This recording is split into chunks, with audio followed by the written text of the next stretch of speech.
Good morning class, welcome to class 10th science. बच्चे आज हम न्यू चैप्टर स्टार्ट करेंगे मेटल्स एंड नॉन मेटल्स। इसमें हम पहले थोड़ा सा मेटल और नॉन मेटल के बारे में पढ़ेंगे, उनकी फिजिकल प्रॉपर्टीज़ पढ़ेंगे और उसके बाद हम देखेंगे कि मेटल और नॉन मेटल की केमिकल प्रॉपर्टीज़ क्या होती हैं। वैसे मेटल क्या है, उसकी जो बेसिक की जो प्रॉपर्टीज़ हैं ये हम छोटी क्लासेस में भी पढ़ चुके हैं, ठीक है। इनको एक बार रिवाइज कर लेते हैं। बेटा मेटल क्या होता है, देखो हमने चीज़ पढ़ी है कि जो मैटर होता है, मैटर कोई भी मैटर मीन्स कोई भी चीज़, anything which has mass and occupy space is known as matter. So we can divide matter into 3 sub categories: element, compounds and mixture. And these element can further be divided into metal, non-metal and metalloids. Okay, so we are dealing here with the metals. Metal की अगर हम normal बात करें, physical nature पे बात करें, तो इनकी जो इलेक्ट्रिकल कंडक्टिविटी होती है, मीन्स इलेक्ट्रिसिटी को पास करना, जो अपने में कंडक्ट करवाना, वो मेटल्स की बहुत अच्छी होती है। हार्ड होते हैं ये, सॉलिड होते हैं जनरली। देयर आर एक्सेप्शंस, जैसे मरकरी है, मरकरी रूम टेम्परेचर पे हमारा लिक्विड होता है, और सीजियम, गैलियम, इनका मेल्टिंग पॉइंट इतना हल्का होता है, इतना कम होता है कि पाम में रखने पर ही ये मेल्ट हो जाते हैं। उसके अलावा मेटल की कुछ प्रॉपर्टीज़ में शामिल होता है जो बहुत इंपॉर्टेंट है, malleability. Malleability means the ability of a substance to be converted into sheets. मतलब हमारे पास अगर कोई मेटल है, हम उसे पीट पीट के शीट्स में,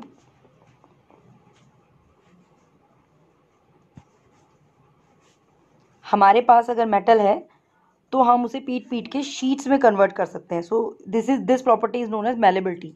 हमने, हमारे मेटल था, हमने उसको पीट के शीट बना दी। ये जो शीट बना पा रहे हैं, इसी वजह से हमारे पास एल्यूमिनियम फॉइल्स होती हैं, ये जो हम शेड्स वगैरह बना लेते हैं। और इसके अलावा मेटल की एक और प्रॉपर्टी होती है डक्टिलिटी। डक्टिलिटी क्या होती है, जो हमारे पास तारें होती हैं, जैसे कॉपर की वायर होती है, आयरन वायर होती है, सिल्वर वायर होती है, तो पतली पतली तारें बन जाती हैं। ये प्रॉपर्टी क्या है मेटल की, this is ductility. Sheets banana is malleability. Fine. इसके अलावा जो मेटल की प्रॉपर्टीज़ में काउंट होते हैं, जो मेटल की प्रॉपर्टीज़ में हमारे होते हैं, सोनोरस मीन्स एक आवाज़ होती है इनमें, मतलब इनको जब भी हम किसी चीज़ से टच करते हैं तो एक आवाज़ आती है। लस्टर होती है, मतलब चमक होती है, इनमें एक चमक होती है। So they have lustre, they are sonorous. Shiny surface होता है। Fine. So these are few physical properties of metal. इसके बाद हमारे पास आते हैं non metals. Non metals are generally opposite to metal. जो भी हम मेटल के हमने चीज़ें पढ़ी, मीन्स ये ब्रिटल होते हैं, इन्हें शीट में कन्वर्ट नहीं कर सकते, इनसे वायर नहीं बन सकती क्योंकि टूट जाते हैं, ब्रिटल हैं तो टूट जाते हैं। सॉफ्ट होते हैं, डल होते हैं, इनमें कोई भी लस्टर नहीं होती, ठीक है, चमक नहीं होती। But again there are certain what says exceptions होते हैं, ठीक है। जैसे हमने कहा कि ये सॉफ्ट है, लेकिन हमारे पास कुछ सॉलिड नॉन मेटल्स भी हैं। सॉलिड नॉन मेटल्स में जैसे हमारे पास कार्बन, फॉस्फोरस, सल्फर, ये सारे हैं। लिक्विड में हमारे पास ब्रोमीन है, और जो हमें गैसियस फॉर्म में मिलते हैं, वो सारी जितनी भी हमारी गैसेस हैं, they all are non metals. Fine. और ये जो होते हैं, ये bad conductor of heat and electricity होते हैं। बट हमारे पास होता है ना ग्रेफाइट, जो कि बना किसका है, कार्बन का। कार्बन क्या है, नॉन मेटल। तो ग्रेफाइट जो है कार्बन का एलोट्रॉप है, but graphite is good conductor of electricity. Fine. So let's discuss physical properties of metal. ये अभी हम सारा डिस्कस कर ही चुके हैं, एक बार इनका ब्रीफ में देख लेते हैं। जो हमारे मेटल्स हैं वो कैसे हैं, they are hard and strong. Exception है हमारे पास सोडियम, पोटेशियम, ये हार्ड नहीं होते हैं बहुत ज़्यादा, नाइफ की हेल्प से ही हम इनको काट पाते हैं। मरकरी हमारे रूम टेम्परेचर पे लिक्विड होता है। तो और नॉन मेटल्स जो हैं, दे आर जनरली गैसेस होते हैं, और कुछ लिक्विड हैं और सॉलिड हैं, जो हम देख चुके हैं। लस्टरस, चमक होती है मेटल्स के पास। और इनमें एक बेल, जैसे बेल होती है ना, हम लोग जो घंटी, मंदिर में भी घंटियाँ वगैरह होती हैं, वो मेटल की बनी हुई होती हैं। क्यों, क्योंकि उनको अगर जैसे लकड़ी की घंटी होगी तो क्या होगा, वो बजेगी नहीं, नई आवाज़ आएगी, because they are not sonorous. तो मेटल के अंदर एक प्रॉपर्टी है कि उनमें आवाज़ आती है, दे आर सोनोरस। लस्टरस क्योंकि उनमें एक चमक है, जैसे सिल्वर है, गोल्ड है, इसलिए ज्वेलरी बनती है उनकी। कोई भी मेटल हो, बीट एनी मेटल, डिपेंड करता है, किसी की ज़्यादा होती है, किसी की कम होती है। Malleability, the ability to convert into sheet.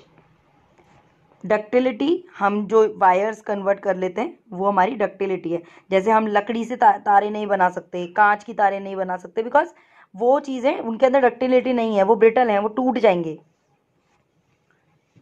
Good conductor of heat, metals के पास बेटा फ्री आयंस होते हैं, फ्री इलेक्ट्रॉन्स होते हैं, जिनकी वजह से वो कंडक्शन कर पाते हैं और वो हीट को भी बहुत अच्छे से कंडक्ट कर लेते हैं। इसलिए हमारे घर में जो होते हैं बर्तन होते हैं वो मेटल्स के बने हुए होते हैं, और ये इलेक्ट्रिसिटी को भी अच्छे से कंडक्ट करते हैं, बहुत अच्छी कंडक्टिविटी होती है इनकी, जिस वजह से तारे हमारी, एक तो डक्टिलिटी है जिस वजह से तारे बना पा रहे हैं, उसके अलावा ये इलेक्ट्रिसिटी को कंडक्ट भी बहुत अच्छे से कर रहे हैं। इनफैक्ट सिल्वर जो है वो बहुत अच्छे से इलेक्ट्रिसिटी को कंडक्ट करता है, बट प्रॉब्लम ये होती है कि सिल्वर थोड़ा सा एक्सपेंसिव होता है, इसलिए तारे हम जनरली सिल्वर की नहीं बनाते हैं। नॉन मेटल्स, यही सारा, इसकी सारी जो भी चीज़ें हमने पढ़ी उनके ऑपोजिट है कि सॉलिड, ये लस्टर इनमें डल होते हैं, ये सॉलिड नहीं होते, ब्रिटल होते हैं, और बैड कंडक्टर हैं हीट के, इलेक्ट्रिसिटी के, एक्सेप्ट ग्रेफाइट।